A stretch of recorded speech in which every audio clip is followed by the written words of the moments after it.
Hello friends, कैसे हैं आप सब। स्वागत है आपका अपने यूट्यूब चैनल पर। मैं विकास सिंह आप सभी के लिए लेकर आया हूं साउथ ईस्टर्न रेलवे का railway goods guard GDC exam 2024 का कैंडिडेट डॉक्यूमेंट वेरिफिकेशन फॉर्म। कैसे भरना है इसको, किन लोगों का डीवी नहीं होगा फ्रेंड्स। ठीक है, आप भी ये गलती मत करना वरना डीवी नहीं होगा। चलिए चलकर पढ़ते हैं कि क्या गलती नहीं करना है। आपका जो नोटिस आया है उसमें क्या क्या लिखा हुआ है। तो ये है फ्रेंड्स आपका वो नोटिस जो कि railway recruitment cell south eastern railway garden Kolkata से जारी हुआ है। ये 18/12/2024 को ये जारी हुआ है फ्रेंड्स। ठीक है, south eastern railway pH headquarter RRC GDC 2024। किसको लिखा गया है? टू द सीनियर डीपीओ को लिखा गया है, south eastern railway, KGP, CKP, Adra और रांची का। ठीक है फ्रेंड्स, आगे क्या लिखा हुआ है? The workshop personal officer, KGP workshop. और जो वर्कशॉप है वहाँ पे भी लिखा गया है। ठीक है, वहाँ के भी पर्सनल ऑफिसर को लिखा गया है ये चीज़।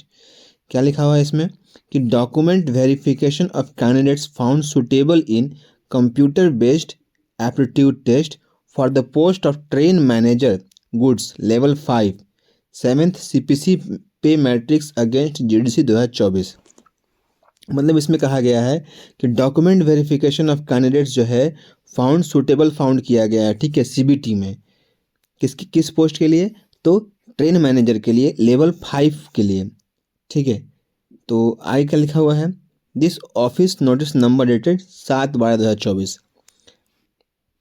आगे लिखा गया है कि it has been decided by the competent authority that the document verification for the post of train manager goods level 5 of 7th CPC against GDC 2024 will be conducted at divisional level। आप लोग का जो GDC जो document verification होगा friends वो divisional level पर होगा by the concerned divisional authority as per enclosed list of eligible candidates of each division who came out successfully in CBT held on 16/11/2024, 19/11/2024 और 22/11/2024। जो 3 डेट में जो आपका एग्ज़ाम हुआ था उसमें जो सक्सेसफुली जो है एलिजिबल हो गए हैं कैंडिडेट्स, उन लोगों का जो डॉक्यूमेंट वेरिफिकेशन है वो डिविजनल लेवल पर किया जाएगा फ्रेंड्स। ठीक है, तो the entire document verification to be completed on or before 27/12/2024। तो 27/12/2024 से पहले आपका सारा डॉक्यूमेंट वेरिफिकेशन जो है वो पर्सनल ऑफिस को कंप्लीट कर लेना है। ठीक है, and the report as per enclose DV format to be sent to RRC office immediately. तो आरआरसी ऑफिस को इमीडिएटली भेज देना है along with their medical report if any. अगर मेडिकल रिपोर्ट के साथ में during document verification the following aspects are to be verified as per service record and HRMS. तो ड्यूरिंग डॉक्यूमेंट वेरिफिकेशन के साथ में आपका सर्विस रिकॉर्ड है ना, साथ में एचआरएमएस का आईडी भी साथ में भेजना है। DV form to be filled up properly for each candidate as per service record HRMS. तो डीवी फॉर्म जो है वो एकदम प्रॉपरली भरा हुआ होना चाहिए। मैं बताऊंगा आपको कैसे भरना है उसको, और as per service record HRMS. ठीक है, तो जैसे सर्विस रिकॉर्ड के हिसाब से आपको भरना है, और एचआरएमएस में जो आपको जो डिटेल दिया हुआ है आपका वो सारे को भरना है। ठीक है, the required qualification is degree in any discipline as such qualification and caste to be checked as per enclosed statement.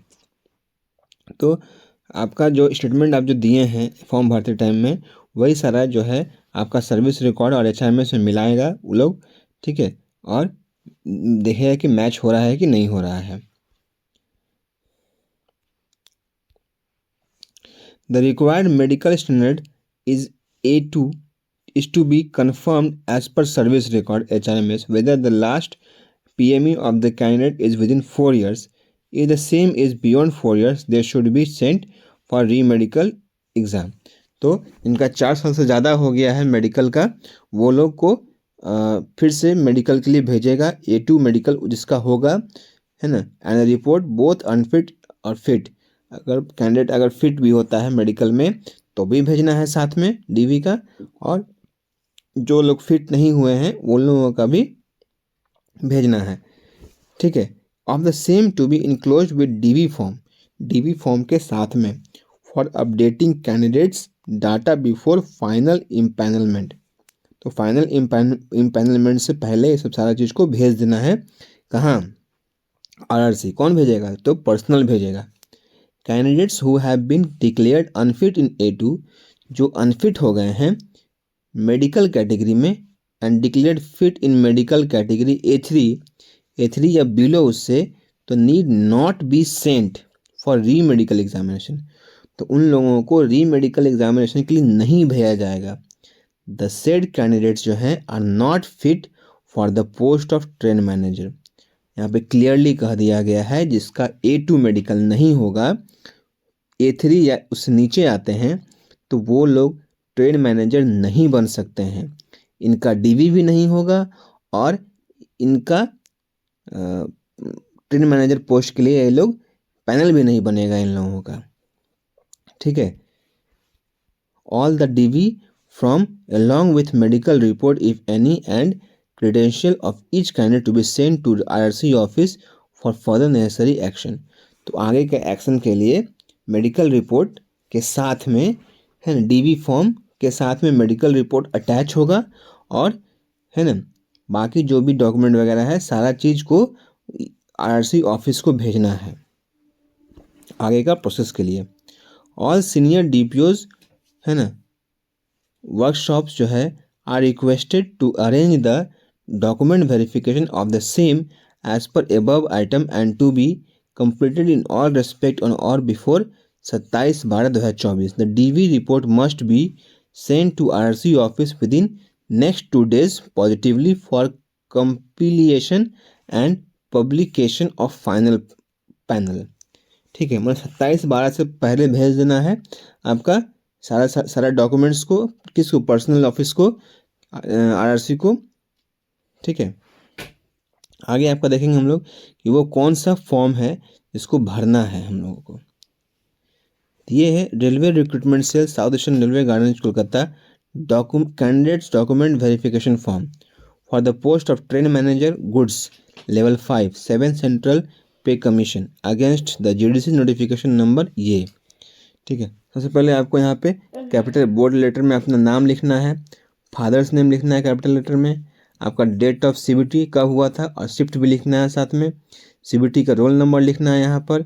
ठीक है, जेंडर लिखना है मेल या फीमेल, कम्युनिटी लिखना है यहाँ पर कि आपका क्या कम्युनिटी था, जनरल में थे, SC में थे, ST में थे या OBC में थे, आपको यहाँ पर लिखना है आपको। ठीक है, उसके बाद डाटा आपको देना है अकॉर्डिंग टू HRMS और सर्विस रिकॉर्ड के अनुसार। अगर कुछ रिमार्क्स है आपका उसमें तो वो भी आपको देना है। ठीक है, इसमें सबसे पहले क्या पूछा है? डेजिग्नेशन क्या है आप। ठीक है, पॉइंट्समैन है या ट्रैकमैन है या असिस्टेंट हेल्पर हैं।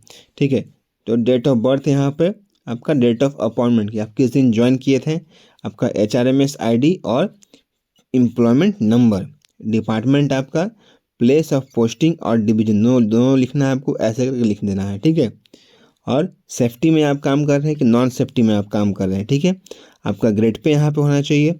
वर्किंग इन कौन सा लेवल है आपका, लेवल 1 है, लेवल 2 है, लेवल 3 है, लेवल 4 है, कौन सा लेवल है आपका, वो लेवल यहाँ पे लिखाएगा आपका। ठीक है, एकेडमिक, आपका एकेडमिक क्वालिफिकेशन क्या है, मतलब कि आप ग्रेजुएशन है या MCOM है, MSc हैं, क्या है आप, वो देना होगा आपको यहाँ पे। अगर टेक्निकल डिग्री आप कुछ दिए हैं तो वो भी आप यहाँ पे डाल सकते हैं आप यहाँ पे।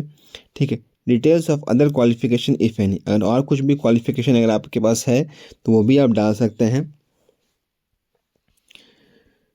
आगे है वेदर कैंडिडेट जो है वो fit in medical A2 category, medical A2 category में फिट हुए हैं कि नहीं हुए हैं।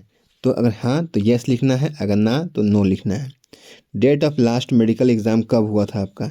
ठीक है, अगर अभी तुरंत ही आप DV के टाइम ही अगर आप दे कर आए हैं अगर, तो वो डेट आपको डाल देना है, और नहीं 4 साल से आपका कम हुआ है तो वो आपको डाल देना है जो पहले आपका जो हुआ था। ठीक है, सिग्नेचर ऑफ द कैंडिडेट्स, यहाँ पर आपको जो भी अपना साइन कर देना है।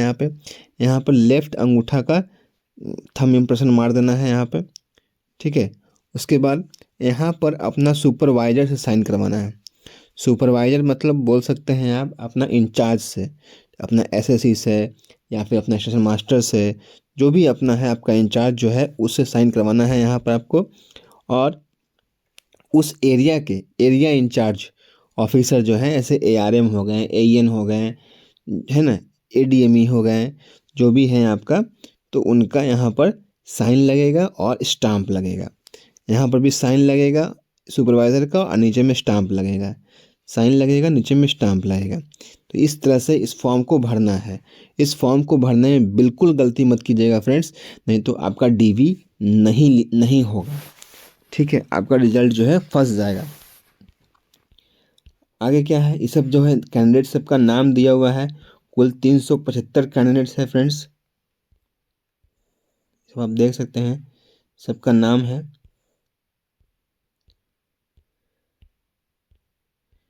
ये सब सब कुछ दिया हुआ है इसमें। सीरियल नंबर दिया हुआ है, रोल नंबर दिया हुआ है, कैंडिडेट नेम दिया हुआ है, फादर्स नेम दिया हुआ है, कम्युनिटी दिया हुआ है, डेट ऑफ बर्थ दिया हुआ है, डेजिग्नेशन दिया हुआ है, कंट्रोलिंग ऑफिसर दिया हुआ है, डेट ऑफ अपॉइंटमेंट दिया हुआ है, एचआरएमएस आईडी दिया हुआ है, पीएफ नंबर दिया हुआ है, यूनिट नंबर दिया हुआ है, ग्रेजुएशन नंबर दिया हुआ है और कम्युनिटी दिया हुआ है। सारा इन्फॉर्मेशन तो आरसी के पास है ही, फिर भी वो एक फॉर्म भरवा रहा है, ठीक है। चलिए, आप लोग को भर देना है, टेंशन नहीं लेना है उसके लिए, ठीक है। वीडियो आप लोगों को कैसा लगा फ्रेंड्स, मुझे कमेंट करें। वीडियो चैनल पर आप नए हैं तो आप चैनल को सब्सक्राइब करें, वीडियो को ज़्यादा से ज़्यादा शेयर करें ताकि मेरे भी मनोबल को मजबूती प्रदान हो। मिलते हैं अपने अगले वीडियो में, तब तक के लिए जय हिंद, जय भारत।